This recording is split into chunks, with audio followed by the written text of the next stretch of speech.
Apa yang saudara tahu tentang kekerasan? Apakah boleh ditayangkan di televisi? Dan apakah ada dampak dari melihat siaran berisi kekerasan?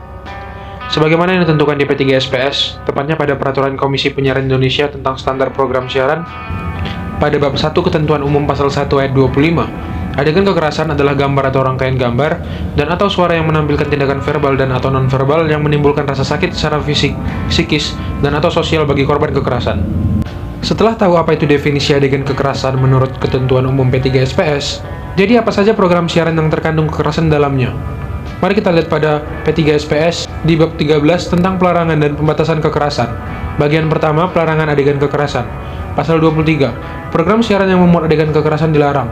A. Menampilkan secara detail peristiwa kekerasan seperti tawuran, pengeroyokan, penyiksaan, perang, penusukan, penyembelihan, mutilasi, terorisme, pengerusakan barang-barang secara kasar atau ganas, pembacokan, penembakan, dan atau bunuh diri. B. Menampilkan manusia atau bagian tubuh yang berdarah-darah, terpotong-potong, dan atau kondisi yang mengenaskan akibat dari peristiwa kekerasan. C. Menampilkan peristiwa dan tindakan sadis terhadap manusia. D. Menampilkan peristiwa dan tindakan sadis terhadap hewan, dan atau E. Menampilkan adegan memakan hewan dengan cara tidak lazim. Sebenarnya program siaran yang memuat kekerasan punya waktu dan syarat khusus dalam penyiarannya, seperti bagaimana tertulis di bagian ketiga tentang pembatasan program bermuatan kekerasan. Pasal 25. Promo program siaran yang mengandung muatan adegan kekerasan dibatasi hanya boleh disiarkan pada klasifikasi D, pukul 10 hingga 3 pagi waktu setempat.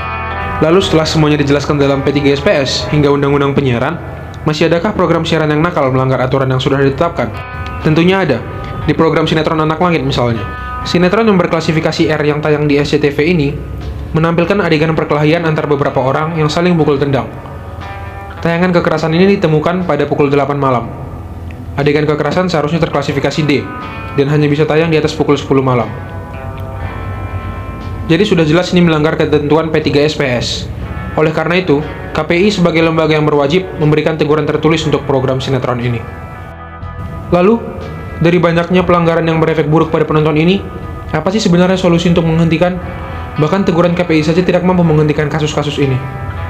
Menurutku, siaran televisi harus punya kesadaran sendiri. Terlebih sekarang kita mengenal istilah sensor mandiri. Pembuat program harus mampu memilih dan memilah tayangan yang baik, hingga mengklasifikasikan rating yang tepat, hingga memilih jam tayang yang sesuai aturan. Lalu dari sisi penonton, kita juga harus bertanggung jawab dengan apa yang kita tonton. Tontonlah apa yang sesuai dengan umur. Kita juga harus mau saling mengingatkan. Terutama untuk orang tua yang memiliki anak, berilah tontonan yang tepat. Karena daya ingin tahu anak yang besar dan kepolosan mereka dalam mengetahui mana yang benar dan salah, mereka terus harus diawasi, agar tidak ada hal yang tidak pantas masuk ke dalam pikiran mereka. Demikian pesan literasi media yang bisa saya sampaikan. Terima kasih.